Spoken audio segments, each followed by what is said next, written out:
एक-एक बंदे का दिमाग पढ़ना जानती हूँ, पर तुम्हारे खजूर कहीं नहीं बिकने वाले।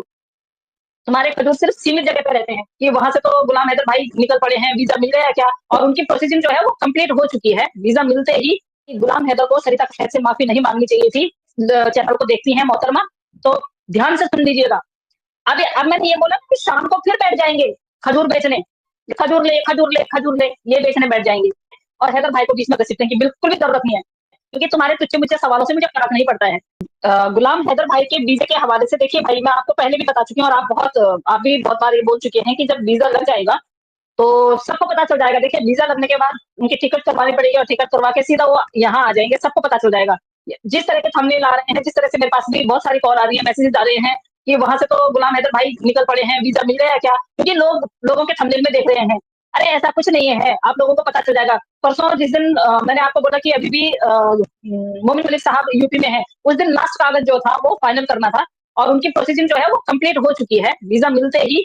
और मोमिन मलिक साहब ने बोला है कि उनको हम बुलाएँगे अगले महीने। तो आप लोग थोड़ा-सा धैर्य रखें, जो भी लोग इस हवाले से बार-बार पूछ रहे हैं कि कब आएँगे, कब आएँगे? उनकी सुनवाई का आप लोगों को पता है कि मोमिन मलिक साहब ने बोला है कि मैं एक सुनवाई के लिए तो उनको बुलाऊँगा नहीं, क्योंकि एक ही सुनवाई के लिए बुलवाना है उनको, तो फिर उनका खर्चा करने का फ़ायदा क्या है? उनको यहाँ वीज़ा लगाने का फ़ायदा क्या है? वो सुनवाई तो वो खुद ही कर सकते हैं, क्योंकि पावर ऑफ अटॉर्नी उनके पास है, सब कुछ उनके पास है। तो पूरी जो 2-3 हियरिंग इकट्ठी होंगी, उस दौरान उनको बुलाया जाएगा। 2-3 हियरिंग जो है वो अक्टूबर में है, उस दौरान उनको बुलाया जाएगा। I think so first week में उनको बुलाया जाएगा या और वीज़ा मिलने की जहाँ तक बात है, इस महीने के लास्ट में भी मिल सकता है और कभी भी वीज़ा मिल सकता है, उसके बाद रह जाती है सिर्फ़ टिकट की वो। तो कोई भी लोग ये वो ना करें कि भई कब मिलेगा वीज़ा, क्यों नहीं मिल रहा है वीज़ा, क्यों? आप लोग भी अथॉरिटी में जाके वो कर सकते हैं, कॉल कर सकते हैं, गुलाम हैदर भाई के रिगार्डिंग। तो आप लोगों को भी वो सब लोग बता देंगे कि भई वीज़ा मिल गया, नहीं मिला, कब मिलेगा। तो भ्रमित ना करें लोगों को। कुछ लोग भ्रमित कर रहे हैं, तो प्लीज़ आप लोगों से रिक्वेस्ट है कि जैसे परसों भी उस दिन भाई ने बोला था कि बहुत सारे लोग ऐसे थंबनेल लगा रहे हैं कि मेरे को कभी वो एरोप्लेन में बिठा देते हैं कि ये इंडिया के लिए तैयार हो गया है, कभी मेरे को कुछ कर देते हैं। तो इस तरह भ्रमित ना करें जनता को, किसी को भी। बहुत सारे लोग हैं बेचारे जो हम लोगों के भरोसे या किसी ऐसे व्यक्ति के भरोसे बैठे रहते हैं कि हमें वहाँ से जानकारी प्राप्त होगी। तो बिल्कुल भी भ्रमित ना करें। आप लोग भ्रमित करते हो, फिर उनको 10 जगह पूछना पड़ता है। तो इस तरह से गलत अफ़वाह ना फैलाएँ। अभी वीज़ा मिल जाएगा उनको वीज़ा। वीज़ा मिलने में अगर इतनी सी भी ज़रा-सी भी प्रॉब्लम आएगी, तो वो करेंगे। मोमिन मलिक साहब खुद लेके आएँगे उनको। इससे ज़्यादा क्या बोलें? मोमिन मलिक साहब ने बोला है कि मैं खुद जाऊँगा और लेके आऊँगा। तो अब इससे ज़्यादा क्या बोलेंगे? पाकिस्तान से कोई एक महिला है, मैं उस महिला को नहीं जानती हूँ, शायद वो महिला मुझे जानती है, तो मैं उस महिला को ये बोलूँगी कि पहले आप हर चीज़ का पता करें और हर चीज़ को अगर आपको अगर केस के बारे में नहीं पता है, मैंने आपको इंस्टाग्राम पे आपको मैंने मैसेज भी डाला था, शायद आज तक आपने नहीं देखा है। नहीं देखा है, आई डोंट केयर। देखा है तो अच्छी बात है, नहीं देखा है तो मुझे उससे कोई फ़र्क नहीं पड़ता है। अगर आपको इस केस के बारे में जानकारी थी पहले, तो आपको पहले कर देना चाहिए था। नहीं थी, तो हम लोग जो काम कर रहे हैं, अब आप हमें डिस्ट्रैक्ट मत करें।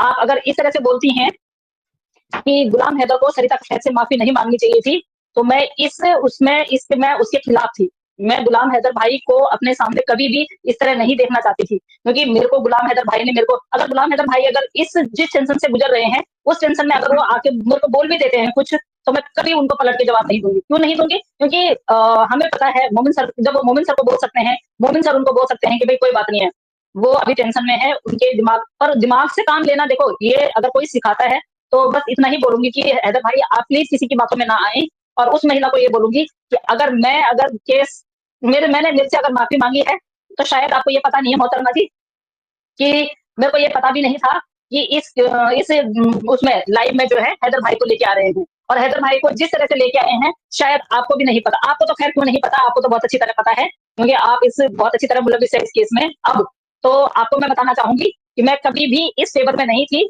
कि हैदर भाई उस डिबेट में आते या उस लाइव में आते। उस लाइव में मैं उस व्यक्ति को चाहती थी जिस व्यक्ति के द्वारा गंदे शब्दों का प्रयोग किया गया था।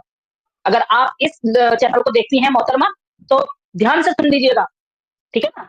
मैं उस लाइव में जाने की इच्छुक भी नहीं थी, जबकि मुझे आधे घंटे पहले वो लिंक आ गई थी कि आप यहाँ आइएगा और मैं नहीं गई।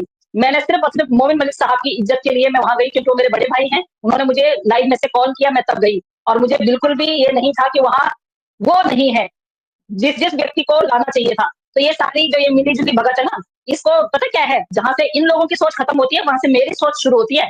सरिता कट है, तू सरिता कट। एक-एक बंदे का दिमाग पढ़ना जानती हूँ। अब मैंने ये बोला कि शाम को फिर बैठ जाएँगे खजूर बेचने। खजूर ले, खजूर ले, खजूर ले, ये बेचने बैठ जाएँगे। पर तुम्हारे खजूर कहीं नहीं बिकने वाले। तुम्हारे खजूर सिर्फ़ सीमित जगह पे रहते हैं। कर देना। उन्होंने क्या बोलते हैं सूर्य भाई ने कर देना, तुम्हारी वाट लगा देना, माफी मांगी ना आप लोगों ने फिर, है ना, क्या किया आप लोगों ने। तो इस तरह का काम मत करें कि जो दोबारा बार बार आप लोगों को माफी मांगनी पड़े और हैदर भाई को बीच में घसीटने की बिल्कुल भी जरूरत नहीं है। हैदर भाई को वादा किया है, सनातनी हो, अपने वचन से मुकरती नहीं हो। और जो सनातनी एक बार बोल देता है ना, हम जो सनातनी एक बार बोल देते हैं, जब तक मैंने बोला लोग कितना भी टांग खींचे, भैया हमें पता है अगली टांग, पहले जो टांग खींचते हैं ना कि कैसे छुड़ानी है और कैसे लात मार के आगे बढ़ना है। आज अगर इस पहुंच पे 16 साल से अगर इस पहुंच पे काम कर रही हूँ, पता है मुझे कैसे करके तुम लोगों को वो करना है। अब मैं हर किसी को जवाब देने के ना इच्छुक नहीं होती हूँ, और हर किसी के सवाल का जवाब देना मेरा बनता भी नहीं है, क्योंकि तुम्हारे तुच्छ मुझे सवालों से मुझे फर्क नहीं पड़ता है। सरिता कठेत जो काम सोच लेती है ना, किसी की हिम्मत नहीं है। जब तक सरिता कठेत ने नहीं सोचा कि मेरे को ये केस छोड़ना है, और मैंने उस बाप से वादा किया है जो बाप अपने बच्चों के लिए तड़प रहा है। मैंने उनको पूछा, मैंने कहा मेरा नाम क्या है, उनको बेचारों को मेरा नाम नहीं पता, उनको फोटो दिखाओ, फोटो से उनको पता चलता है ये तो बहन है जो मेरे बच्चों के लिए सच के लिए आवाज उठा रही है 16-17 महीनों से। वो इस तरह से जानते हैं। अब तुम लोग अगर प्रोपोगेंडा करके उनको बोलो कि भैया कैसरी मीर अल्लाह टीवी में बैठ के सरिता कठेत, तो बेचारा क्या बोलेगा। वो वीडियो भी डिलीट करवानी पड़ी फिर तुम लोगों को उनसे, उन बेचारों ने वो वीडियो भी डिलीट करी। तो इस तरह का काम ना उस बंदे का फायदा मत उठाइए आप। वो बंदा इतनी हिम्मत भी रख रहा है कि वो लोगों के सामने आ रहा है, इतना वो कर रहा है, कम से कम आप लोगों को इतनी शर्म आनी चाहिए कि उसके कान नहीं भरने चाहिए आप लोगों को। कम से कम आप लोगों को इतनी शर्म आनी चाहिए कि उस बंदे को आपको उस दिन इतनी तकलीफ नहीं देनी चाहिए थी, समझे। जो कसूरवार था उसको लाना चाहिए था। तो मोहतरमा आपको बता दो कि मेरे को बिल्कुल पता नहीं था, और मेरा कोई इरादा, और माफी आप पूरी लाइव देखिएगा मोहतरमा जी, आप पूरी लाइव देखिएगा कि क्या वहां पे सरिता कठेत ने उनसे माफी मांगने के लिए बोला, समझे ना।